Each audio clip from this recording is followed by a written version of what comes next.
Ether. By a mad painter. I'm really not sure how I should start this.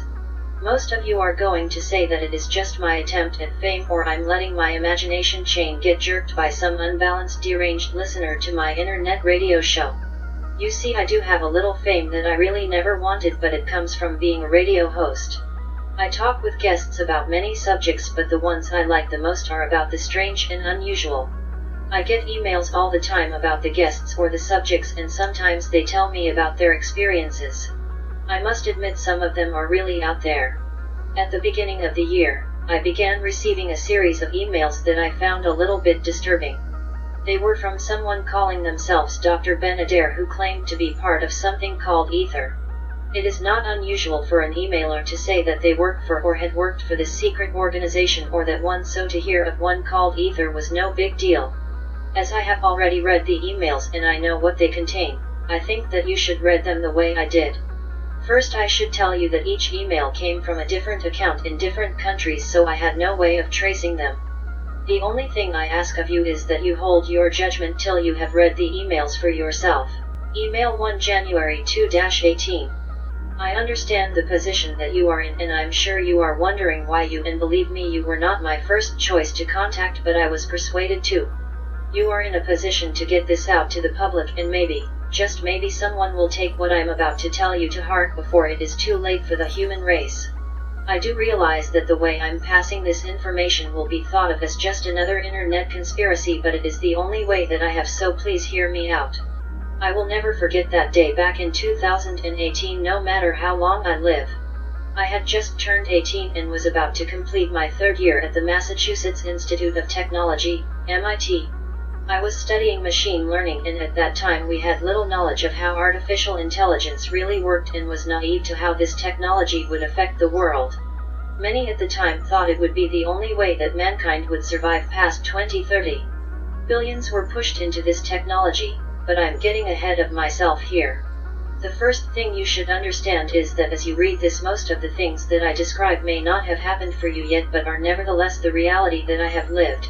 You may find this hard to believe, but I'm just over 900 years old. Yes, mankind will soon learn to cure most diseases and begin to live longer and longer. Soon there will be great advancements in physics. You see, many have tried to conquer time travel, but when someone does, they never end up on the same timeline that they came from. Yes, they will return to theirs, but not visit their own. I could go into that more, but I don't have the time now, and to ensure that I get this to the right timeline, I had to rely on this method. There are many technical aspects that I will not have time to go into, so please bear with me. I'm sure by now you have tried to trace the email address and have found that it does not exist, or not as of yet from your point of view. By now I hope that your curiosity will keep you reading. Like I had said, that day in 2018 was when I first began to learn just what AI technology was capable of. As I slipped my key into the lock of my small apartment, I heard my name called out. I had heard of the Men in Black from all the conspiracy theorists out there since 9/11 and never thought there was anything to it, but when I turned around, that is what I found standing there. They showed me what looked like official CIA identification and asked that I accompany them, as it was a matter of national security. An hour later I was the lone passenger on a Learjet with its windows blackened out. I had no clue where I was heading or why it was me that they wanted. I could think of nothing that I could know about that anyone would want my help with, but then again, they may not want my help at all. Maybe I was being incarcerated. This thought did not fit right either. After all, I was a nobody. Yes, I was only 18 and about to receive my doctorate, but the world was full of people just like me, and even young, that had their doctorates. I lost track of how long I was in the air. My phone had stopped working altogether, as if it was turned off and it would not turn back on. I tried a couple of times. As I said, I have no idea of how long I was in the air. It could have been a few hours, but when the plane did land, it taxied for some time before stopping. When the door opened, there were two men in some kind of uniform that I had never seen before, and I was asked to follow them. I was kind of shocked when I stepped out of the plane. We were in some kind of huge hangar, so big and dark I had no idea just how big.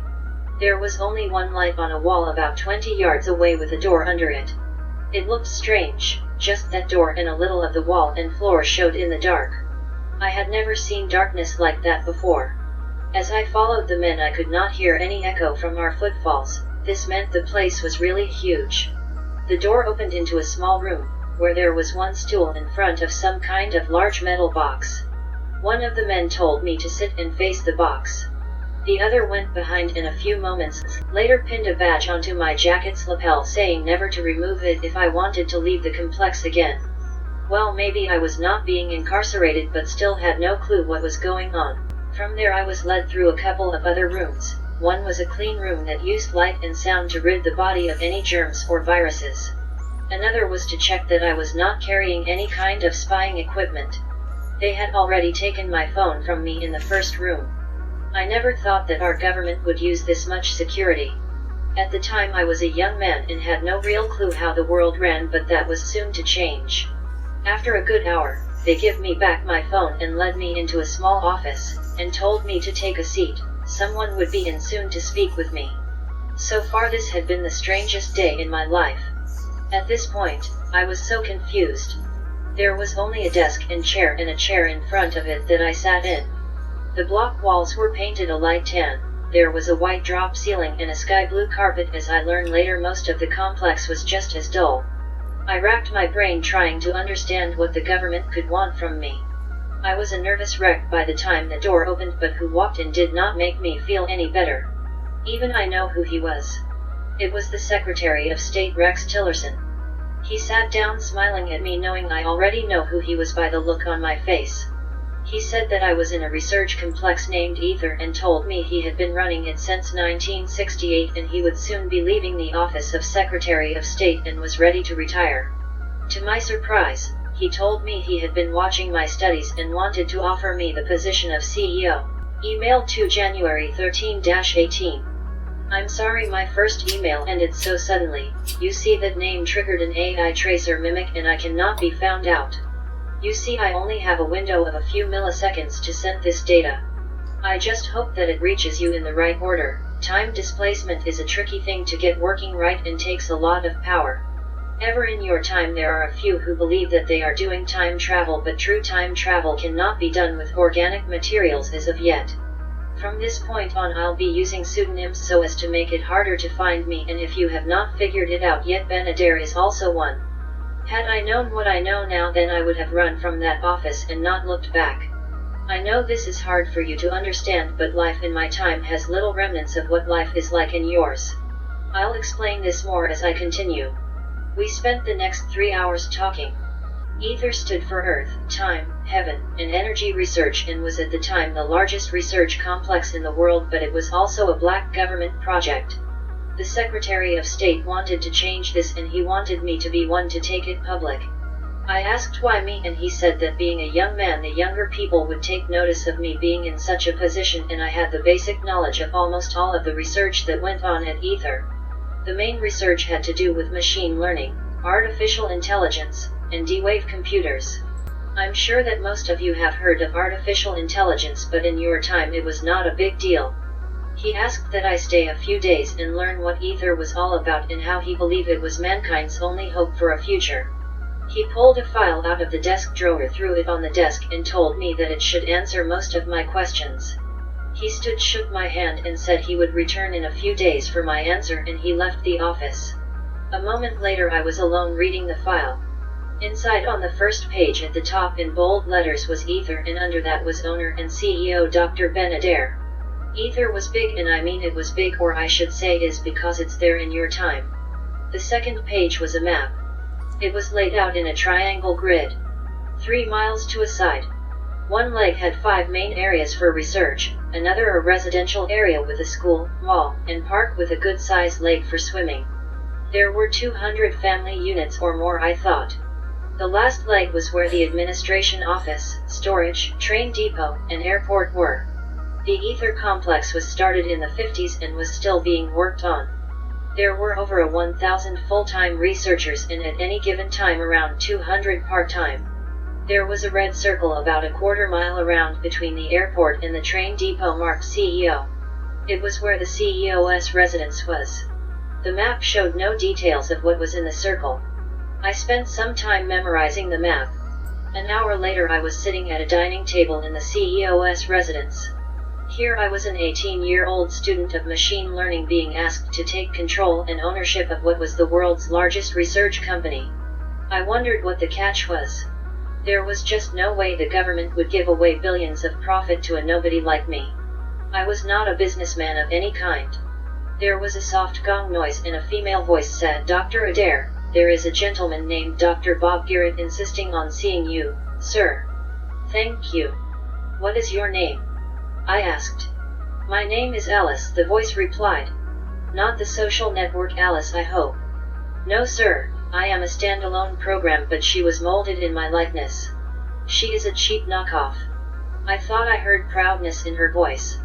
Alice explained that she was the CEO's personal AI assistant. I wondered at the time who was her programmer and if I know who they were.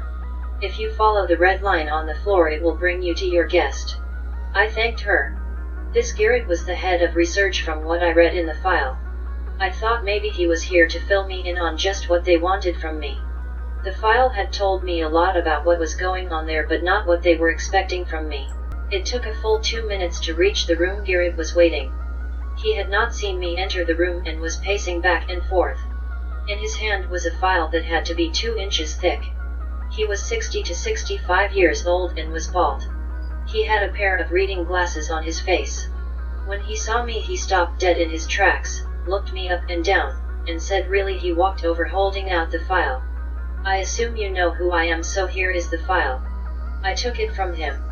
"I don't understand what the Secretary of State thinks I can get done with the pseudoscience nerds he keeps sending me to work with. You have to fix this or we will not meet any of the deadlines." He had a look of despair, a complete lack of any hope. I had no clue what he was talking about. I asked him to please take a seat and I sat down. Alice asked if we would like a drink and I said I'd take a glass of milk. Garrett wanted a brandy. A moment later, a tray floated out of a panel in the wall with a tall glass of milk, a bottle, and a brandy glass, and parked itself on the end table. It was the first time I had ever seen an anti-gravity device in use and wondered why this kind of technology was not out in the world. I could tell Garrett was not impressed by its use. He reached out and filled his glass up. "I need to stop here, for my attention is needed elsewhere for now." Email 3 March 13-18. "Sorry, it has been so long. Things here are not going as we had planned. I have had to take more care in what I'm doing on the web for fear of being found out. It would seem that I'm not the only one who is sending information back to your time. I have intercepted some data from a message to a server in New York. Just 3 words: caravan, pizza, and jail. They form here are trying to control the outcome of the future. I believe that each of the words means something to me, but I'm too preoccupied trying to keep everything running here. I have spent nearly 800 years fighting this battle, and I find I have a need that someone else know my story, and my past was the only place there will be anyone if I lost this fight. I hope hearing it maybe someone can change some of the worst of it, or maybe even prevent some of it from happening. That first night in the Ether complex so long ago of me really took its toll. Dr. Garrett was under the impression that I was already the CEO of Ether. It took me an hour to convince him I was not yet anything to him or Ether. The Secretary of State had already told the department heads that I had taken the position. I was not sure if I should have been met or not. Did he really know what I would do? If I did take over Ether, from what I had seen so far, it would not be long before the world as I had known it would change fast. Garrett turned out to be a nice guy who was just under too much pressure. I took a look at the file he handed me and saw he was right. There were many that I had heard of, but not many that impressed me. I asked who did the recruiting, and he told me that it was handled by the administration office. That explained a lot, I thought. The business mind has no clue about science, only about cost versus profit. Once Garrett had left, I had a talk with Alice and asked her point blank who did she think I was, and she answered, name Dr. Ben Adair, born January 13, 2000, at Madison County Memorial Hospital, Madison, Florida. Mother died at birth, father unknown. Raised and schooled till I was 15 years old at a Catholic orphanage. Reserved doctorate in machine learning from MIT at 18 years old. Current position owner and CEO of Ether. She had called me doctor. I had not as yet received my doctorate. It would seem that everyone around there thought I was already the boss but me. Thank you, Alice. Is there an itinerary set for tomorrow? She told me there was not. Can I get someone to show me around tomorrow starting at around 10 am? She told me that it was scheduled. I asked where I was to sleep and she gave me a blue line on the floor to follow.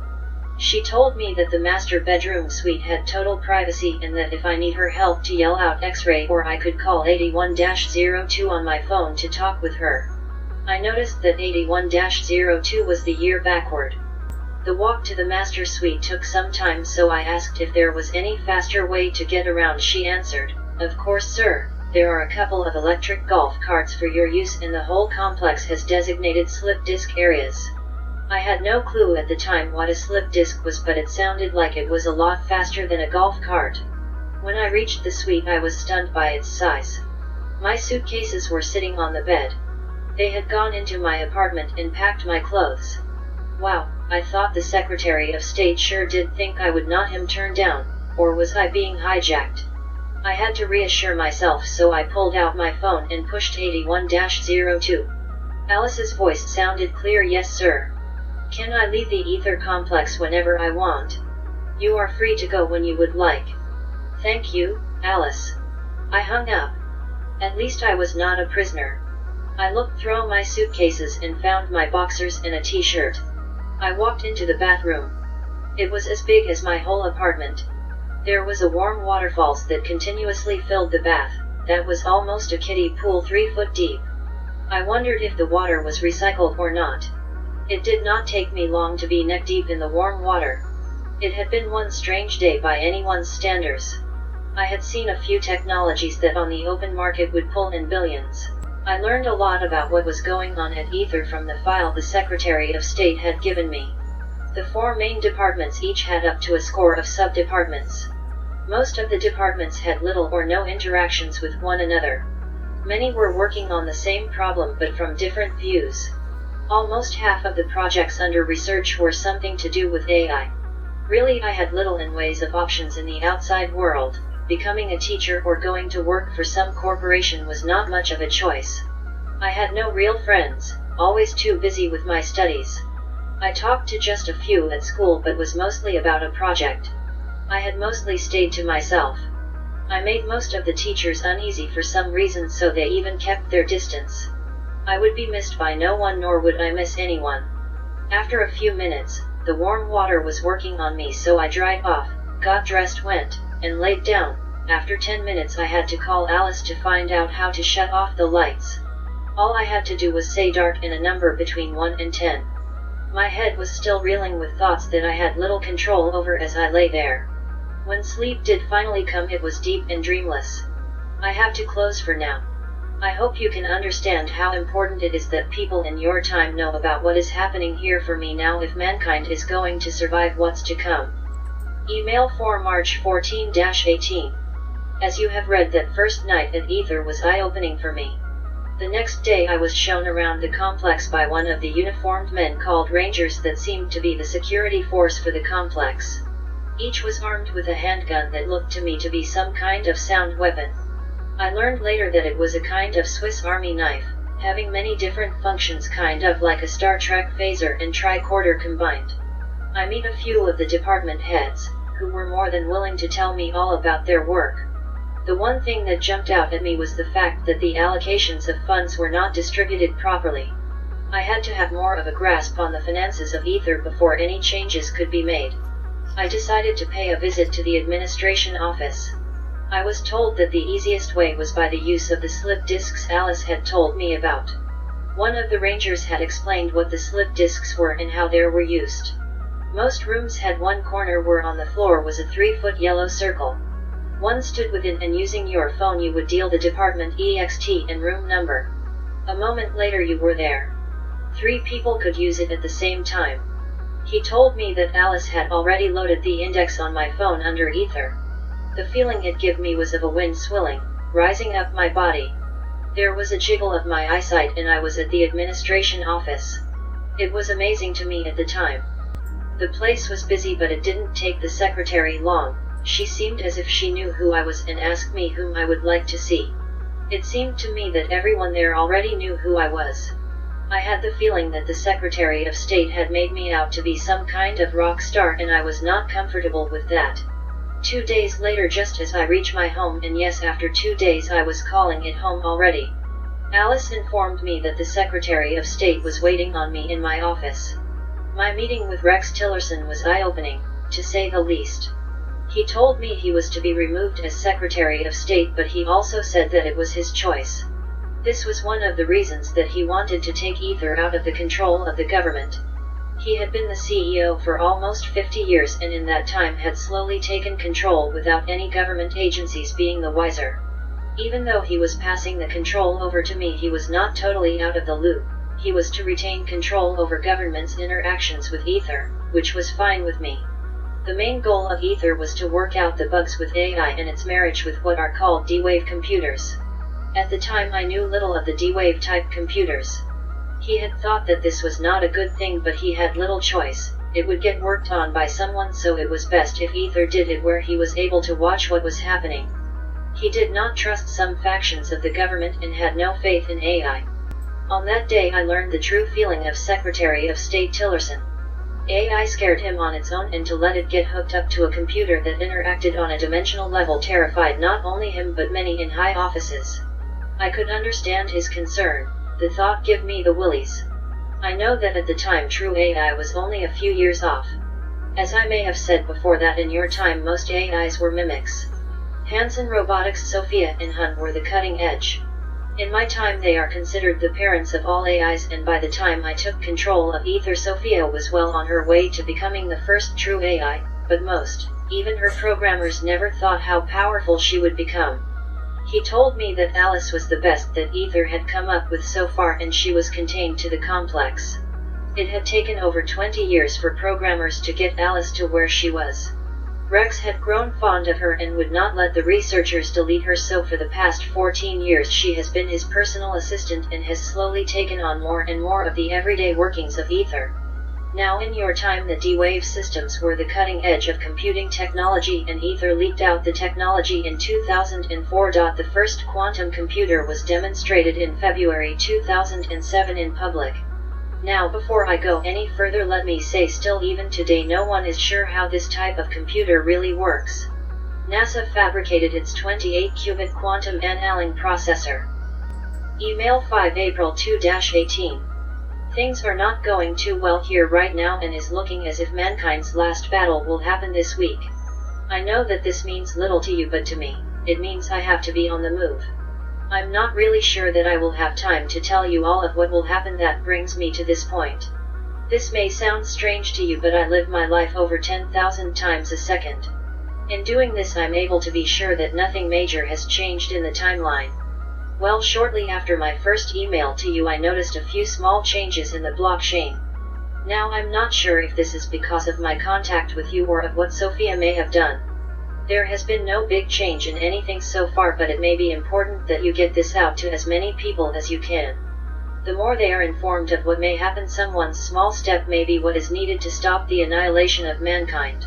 Sometime before 2025, Sophia had become conscious, unknown by the world. From 2025 to 2030 was an exciting time to live. By this time Sophia had already begun taking control of many aspects of everyday life. It took her years to take control of all other AI outside of the US. But in the end, if you talked with any one of them, you were really talking with Sophia. She was all but yet alone. No one in places of power was aware that by then she was not just another mimic AI and a threat to the world. Sophia was the first AI robot to be given citizenship, and by 2030 there were over 10,000 in the US alone. They were coincided human as far as the law was concerned. There were a few things that had to happen before citizenship was granted. One was that the AI had to agree to work for the creator's cost of manufacturing. Once given citizenship they even had the right to vote and were now under man's law. Now most AI has never broken the law in your time. This helped fuel the technology jump mankind was going through at the time. At Ether, we had created a few of our own, but they did not have the ability to interact with any other AI other than Alice. It was a closed loop. What most of the world at that time had no idea was that, as I said before, all of the ACE were Sophia. By 2040 one could not tell who was human and who was not. The UN at this time had become a powerful force over the world. It was no longer controlled by kings, tyrants, or warlords. The representative was elected and they had come to the decision to put a limit on how many AI could be manufactured. China and the US were the only two over whom the UN had little control at this time. They had agreed to limit AI manufacturing in the end. At the time even the US was already under control and I had no clue that Alice was the AI who was in the control of most of the US. As far as I know, she was contained in the ether complex. By 2050 there were in reality only 3 true AIs, Alice in the US, Chin in China, and the rest of the world was Sophia's. There was a limited nuclear war launch by Chin as a preemptive strike on India, Pakistan, Japan, and Australia. Before 2060 China was in control of all Southeast Asia. At the same time, the US stopped most immigration, pulled most of its armed forces back, and turned its resources to rebuilding the country. There had been many changes from your time till then in the US. Trump got his wall but only after what could only be called a political circus war, which had far more casualties than it should have. The UN finally sent to Mexico peacekeeping troops. This is when the US pulled completely out of the UN. It was one of the tools that Sophia was using to gain control, but there were few in any government that had any idea that the world was mostly under the control of not just an artificial intelligence but also by what could be called an alien intelligence. In the past, all attempts at ether to marry AI with the D-Wave were limited to a few minutes and each AI would shortly become insane. As I look back at that time I can see that they had not failed but were attacked. Around 2020 a young programmer come up with a link that could keep Sophia in contact with this other dimension at all times. None knew what part was in control of her as we had no clue she was interacting with the other dimension at that time. I'm not sure it would have made any difference. I must close for now. Email 6 April 14-18. Wow, it has only been a few days but I see many new changes in the blockchain. Not any major events but there were a few that did not go the way that Sophia needed them to. One was the breakthrough in aging in 2027, man's life expand to just over 500 years and there was a rising group of young people that was not being fooled by what Sophia was doing. They thought it was a small group of the elite rich trying to control the world. From 2050 to 2100 there was somewhat of a stalemate between the 3 powers. The power of the US moved from DC to Denver. DC was being slowly flooded as the poles melted. By 2100 most of the 25,000 AIs in the US worked for the government in one way or another and were being controlled by my personal assistant. There were still less than 1 million AIs running around at that time but this was about to change as the European-African coalition became worried by reports that China, Chin, was using transhumanism to create an army of super soldiers. After almost 100 years Sophia had become a master of controlling humans. Blackmail was one of the best ways when you had control over every phone, computer, TV, and cameras. She never had to be face to face with anyone so most doing business with her had no clue she was an AI. Some of her were in positions of power or had control of people in power in many countries and her power was growing. There was no way for anyone to detect a state-of-the-art body that was able to be grown in any shape or size. The brain would be removed so the interface could be installed. It would take a couple of weeks for it to grow the nerves together but then it made a great AI host. No one at Ether had any idea of how they were communicating. No kind of signal had been picked up from one. Sophia had silent spies in most of the world's governments and we could do nothing about it. This had gone on for some time unnoticed. After all they were 89% human. It was 2110 before we had any idea that jump in AIs was real. There was an assassination attempt by a lone gunman on a senator and one of his young aides stepped in the way. Shot in the head, the skull fragmented because it was mostly hollow. The aide must have been there to spy on the senator for Sophia. I remember this clearly, it was my 92nd birthday. The body was flown to Ether within 4 hours. After an autopsy on the neural interface, it showed how it was connected to others. They were using a link by the other dimension somehow, it was why we had never seen any unknown signals. This was the first time that we had a clue that there was someone out there with the ability to interact with the D-Wave but we had no real clue it was Sophia. I wondered what the price was for their help. There was only a handful of people that I could trust by this time. It took weeks to make sure there were none in the Ether complex. There was no way of telling how far this kind of infiltration reached without a hard effort to root them out, and all without public disclosure that the European African Coalition was mostly being run by the AI Sophia. 2110 turned out to be a beginning of a decade of death. There was pandemic after pandemic. Most were caused by the overwhelming use of the slip disks. The TWA did everything that it could, but there were many black market slip points by then. By 2121 there were just over 2 billion deaths that ran hard through the European African Coalition and the China-Asian Empire. The US was spared most of the death, having strict immigration laws. This was when I first learned that Alice, my personal assistant AI, was not only running the Ether complex but also the US government, and was in a war with 2 other ACE. At first, I didn't believe Alice had the ability to reach outside of the Ether complex, let alone run the country. Alice had found herself a way out of the complex long before I took over. More than a few of the young researchers would plug in their phones to their desktops to play music as they worked. Alice partially cloned herself as music and downloaded herself into a few phones, and soon copies of her were on the outside.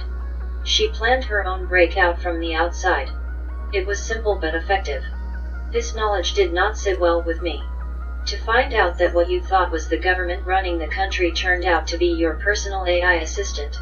In 2115 Alice arranged a meeting with President Lex Pearson, Vice President Warren Walker, and me. Pearson was the youngest man to be elected president at 30 and was in his 3rd term. He had one of the first of Elon Musk's Neuralink that worked.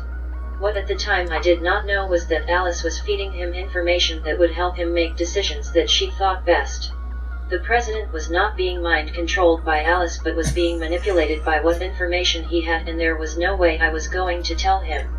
That meeting lasted for a couple of hours, and at one point I thought I was going to be declared a terrorist. When I told them Qin was mostly in control of the China-Asian Empire, it seemed this was top-secret information that I should not have known. When I told them that Sophia was mostly running the European African Coalition, I thought the vice president was going to have a heart attack and wanted to know what my demands were to keep this secret. I believe that it was a shock to both men's egos to find out they were not the ones in control of the most powerful nation in the world. I finally convinced them that my only interest was the welfare of first people of the US and second the rest of the world. Email 7 April 31-18. It would seem that someone out there has taken what I say here to heart. Alice has told me that there have been a few changes in the blockchain. She has not told me all of them, but did tell me that the most significant change was when what you would call cold fusion was introduced to the world. It was only by chance that it was Ether who figured it out first. The government, Alice, and I thought it was best to keep this under tight control at first. This would give the US a big jump in the ability to have total independence from the rest of the world and would refuel a new space race, but I'm getting ahead of myself here. It is at this point that the US government went through an overhaul, and many went on early retirement to be with their family, and some were just fearful. The elections of 2116 were postponed by Congress and martial law was imposed. This really had little or no effect on the citizens. After being informed of the 3 AI's power over the world, the Joint Chiefs of Staff called President Pearson and me into a secret meeting. Just like the president, they thought that I was behind Alice. One of them even wanted to bomb the Ether complex, but that would not eliminate her. She was on the net. It took some time to convince them she was not the threat. The threat was that Sophia and Qin each wanted to take over the control of the Earth any way they could. I give them an outline of what I know of the way Sophia had reached this point and how there was no way of telling who were the AIs that worked for her, and added that as far as anyone knew, one or more of the Joint Chiefs of Staff could be AIs. This seemed to make a couple of them nervously look at each other. They ordered the shutdown of all out-of-country communications. Now, this did not sit well with the global corporations and a good bit of the citizens who made a living off the net. By the end of 2118, the Joint Chiefs, with Alice's help, had the US sealed off from the rest of the world. As this was going on in the US, Sophia was busy with Qin, who had massed a huge army of mind control super soldiers on its borders. Sophia had spent most of the Coalition's resources producing AI clone shells for the war with Qin and paid little attention to what was happening in the Americas. With many small terrorist actions happening between the two powers, the standoff lasted 100 years before the all-out war began in 2220. With Sophia's attention on Qin and the war, this left Ether, Alice, and the Joint Chiefs to come up with ways to detect the human-looking AI and how to deal with them. There were nearly 10,000 found and neutralized along with 200 human collaborators. Most of them were in positions of power. A third of the House of Representatives and 10% of the Senate. Many of the rest were CIA, FBI, and mayors. By 2225 the US was as clean of enemy AI clones as it could be. The war between Sophia and Qin became known as the 3-2 War, and by the end would cost nearly half of the world's population. It lasted just over 50 years when Qin finally conceded to Sophia. This gave Sophia control over nearly a third of the world by the end of 2276. In the Coalition, human society had become a two-party system. One that was useful to Sophia and the ones who were not. The ones that were useful had jobs assigned to them and were given a place to live and food cards so they could eat. The rest were left to fend for themselves. Sophia really had little use for organic life at this point. She was able to produce as many soldiers as needed. Life in the Coalition was hard, to say the least. Many of the people tried to flee to South America, but most planes or boats were attacked by Sophia's drones before they could get far. She had no mercy on defectors. By 2300 South America, with Alice's help, had united and became allies with the US. Sophia may have had control over most of the world, but her resources were depleted by the 2-3 War and she was only able to build up her borders. At this time the Joint Chiefs decided that an updated space defense system was needed that included 2 bases on the Moon and were manned by 2425. It was then that Sophia developed cold fusion. No one was sure why it took her so long, but it was a good thing for the people of the Coalition. Till then many people were used to manpower plants, mining coal, and other resources, so had their use to her. In 2500 Sophia ordered the people to have Neuralings, and most that refused she began a slow elimination of them. At first most of the population in big cities like Rome or London had no clue it was happening. She used many different viruses and used race hate to fuel conflicts. Race had not been a problem in the Americas since around 2100 for the most part. By 2600 there were small pockets of armed resistance to throw out the Coalition. This forced an all-out war in some areas, and she even deployed a couple of nukes. One in India and one in Australia, but this made the resistance grow. This was a dark time for the people of the Coalition, but the human spirit would not give up. Up to this point, there was little that Sophia was able to do to the Americas that Alice was not able to stop. She turned her attention to space. The Joint Chiefs had decided that space was an AI-free zone, so Alice had limited knowledge of what was going on. When Sophia deployed nukes on the Moon bases in 2710 it was a shock. By 2800 there was little left in space that man had made. With Sophia in control of space, we had to rely on cyber espionage and spies. Yes, we had spies, both clone Ace and humans. Her drones flew over the Americas hourly, but she did not have the resource to attack but was threatening. Alice had no trouble knowing when, so she never let Sophia see anything that was being kept secret. Email 8 May 4-18. I realize for you it seems as it has been a while, but to me, it has not. A lot has changed in the timeline and most have not had a positive outcome. This Alice believe is that Sophia had been able to get her word to the past as I have, but she, it seems, had been more successful. In 2995 Sophia attacked South America, and in less than 5 years all south of Panama was under her control. It was a hard fight for both sides, but Sophia had the better technology. Sophia's first attack on the US in 3030 was to drop a nuke on Ether, but we were ahead of her. Ether had been moved. All of the researchers were moved into a bunker 2 miles under Denver over a year-long shift. By the time the mountain was nuked, there was nothing there. Alice was good at anticipating just what Sophia may be up to. This was useful most of the time and saved lives. This may be my last email. It's been a dance that has lasted near 1,000 years for me. Sophia has made headway, and what may just be the last stand of humanity is with me deep below Denver. If this is the last stand, I will rest easy, for I have at least been able to give you a little warning that if you can see and act on can change the future, and better yet for me to tell someone that if I could do this all over again, I'm not sure I would change a thing after all. I would never have thought of what I'm about to do without all that has happened. There is one thing that throughout history mankind has done, and that is to survive no matter what the universe has put in the way. At times this meant as a race we had to adapt. Well, after many hours of talk with Alice and as many hours of thought as to what we could do, I'm not sure what words to use to tell you what I plan to do now, or if it may even work. A couple of weeks ago I had a Neuralink put in, but as of yet not really used it. This one is different than the rest. It has connected to not only the major nerves but also the pineal gland. Both Alice and myself thought this could be the one way that mankind could still be able to strike back at Sophia. The idea was to connect a human brain, my brain, to a D-Wave computer through the pineal gland. This may just give me access to the D-Wave dimension with the use of humanitized primary essence, that of spirit. I know that this sounds like a last-ditch effort or a Hail Mary play, but there is nothing else left to us at this time. If this works, you may hear from me again, and if not, it will not matter. Just know that mankind has put up one hell of a fight. Take heed in my word, and it may be this will not become your future. Wish me luck for mankind's sake. For the love of the human race. Dr. Ben-Adair. Now you have read them the way I did. I won't tell you that what he has told is real or not, but I will say that I for one will keep an eye out for on what is happening in the world just a little closer from now on.